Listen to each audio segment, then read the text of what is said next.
బెంగాల్ ప్రెసిడెన్సీలో తొలి కమ్యూనిస్ట్ నేత, జర్నలిస్ట్, రచయిత కాకాబాబు అని పిలిచే ముజఫర్ అహ్మద్. ఆయన పుట్టింది చిట్గాంగ్ ప్రాంతంలో ఒక కుగ్రామంలో ఆయన జన్మించాడు. అది ప్రస్తుతం బంగ్లాదేశ్లో ఉంది. అక్కడ జన్మించాడు ఆయన. తర్వాత చదువుకోవడం కోసం కలకత్తా వచ్చాడు. ఆయన 1916 నుంచే రాజకీయ కార్యక్రమాలు పాల్గొనడం.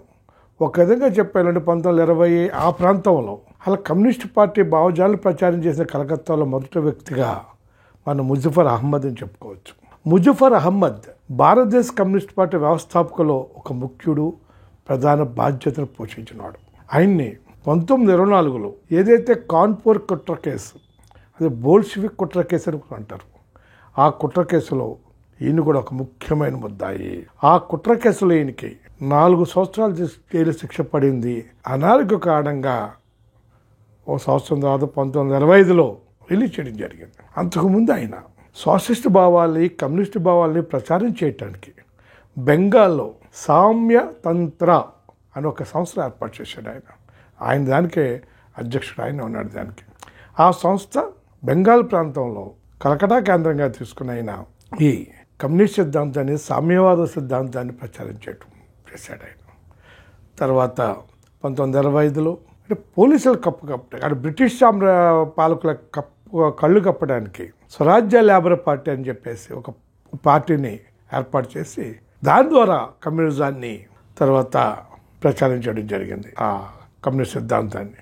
ఆ తర్వాత ఆయన కమ్యూనిస్ట్గా కొనసాగుతూనే ఆయన. తర్వాత 1929లో మేరట్ కుట్ర కేసు, ప్రధానమైన కుట్ర కేసులు ఈయన కూడా ముద్దాయిగా, దాంట్లో కూడా ప్రధాన ముద్దాయిగా ఉన్నాడు ఈయన. చాలా కాలం, సుమారుగా 7 సంవత్సరాల పైగా మేరట్ కుట్ర కేసుల విచారణ ఖైదీగా ఉన్నాడు ఈయన. 1936లో ఆయన ఆ కుట్ర కేసు నుంచి బయటికి విడుదల వచ్చాడు. అంటే కాన్పూర్ కుట్ర కేసు, మేరట్ కుట్ర కేసులు, 2 కుట్ర కేసులు, ప్రధాన కుట్ర కేసులు భారతదేశంలో కమ్యూనిస్టుల మీద పెట్టిన బ్రిటిష్ సామ్రాజ్యవాదులు ఏదైతే కేసులు పెట్టారో ఆ కేసుల్లో 2 కుట్ర కేసుల్లోనూ ప్రధాన ముద్దాయిగా ఉన్నాడు. శిక్షలు ఆయన అనుభవించాడు. అది ముజఫర్ అహ్మద్ యొక్క చరిత్ర. కానీ ఆయన ఏం బీరుపోలా, నిరంతరం కమ్యూనిజం కోసమే, మార్క్సిజం కోసమే పనిచేశాడు. తర్వాత కమ్యూనిస్ట్ పార్టీ నాయకుడిగా ఇటు స్వాతంత్రోద్యమంలో, బ్రిటిష్ వాళ్ళకి వ్యతిరేకంగా స్వాతంత్ర పోరాటంలో చాలా కీలకమైన పాత్ర పోషించాడు. పలుసార్లు ఆయన జైలుకి వెళ్ళడం జరుగుతుంది. ఆ సందర్భంలో 1948 స్వాతంత్రం వచ్చిన తర్వాత 1947 ఏదైతే అప్పుడు వచ్చిన తర్వాత పాకిస్తాన్ విడిపోయినప్పుడు ఆయన అప్పుడు తూర్పు పాకిస్తాన్, బంగ్లాదేశ్ వెళ్లకుండా కలకట్టాలోనే బెంగాల్లో స్థిరపడ్డాడు. ఆయన బెంగాల్లోనే స్థిరపడి కమ్యూనిస్ట్ నేతగా, కమ్యూనిస్ట్ కార్యకర్తగా పనిచేస్తున్నాడు. 1948లో కమ్యూనిస్ట్ పార్టీ నిషేధం విధించిన తర్వాత ఆయన జైలుకి అరెస్ట్ చేయబడ్డాడు. 1951 వరకు 3 సంవత్సరాలు జైల్లో ఉన్నాడు. తర్వాత బయటకు వచ్చాడు. 1962 నుంచి 64 వరకు 2 సంవత్సరాలు జైలు, మళ్ళీ 65 నుంచి 67 వరకు 2 సంవత్సరాలు జైలు. ఆయన స్వతంత్ర భారతదేశంలో ఎక్కువ కాలం ఆయన జైల్లోనే గడిపాడు. ఆయన నిర్బంధంలోనే ఉన్నాడు. ఆయన ఈ సైద్ధాంతిక బిల్ దృష్ట్యా సిపిఎం పార్టీ ఏర్పడినప్పుడు ఆయన సిపిఎం పార్టీ వెంట వచ్చాడు. ఆయన సిపిఎం పార్టీలోనే ఆయన కొనసాగాడు. తర్వాత 1973లో అనారోగ్య కారణంగా ఆయన మరణించారు. ఆయన ఒక రచయితగా ఆ రోజుల్లోనే 1922 ఆ ప్రాంతంలోనే కవి నజరుల్ ఇస్లాంతో కలిసి ఒక పత్రిక స్థాపించాడు. నబాజుగ్ అనే పత్రిక స్థాపించాడు. దాని సహసంపాదకుడిగా దాని నిర్వహణ బాధ్యతలు చేపట్టాడు. తర్వాత నజరుల్ ఇస్లాం వేరే ఇంకో పత్రిక స్థాపిస్తే అందులో ద్వైపాయన అనే పెన్ నేమ్ తోటి ఆయన ఆర్టికల్స్, వ్యాసాలు రాసేవాడు.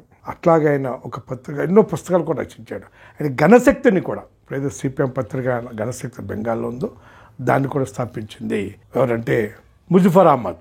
ముజఫర్ అహ్మద్ ఒక విప్లవకారుడిగా, బ్రిటిష్ సామ్రాజ్యంలో తిరుగుబాటు చేసిన విప్లవకారుడిగా, కమ్యూనిస్టుగా, మార్క్సిస్టుగా, ఒక రచయితగా, పత్రికా సంపాదకుడిగా, బహుముఖ ప్రదేశాలుగా ఉన్నాడు ముజఫర్ అహ్మద్.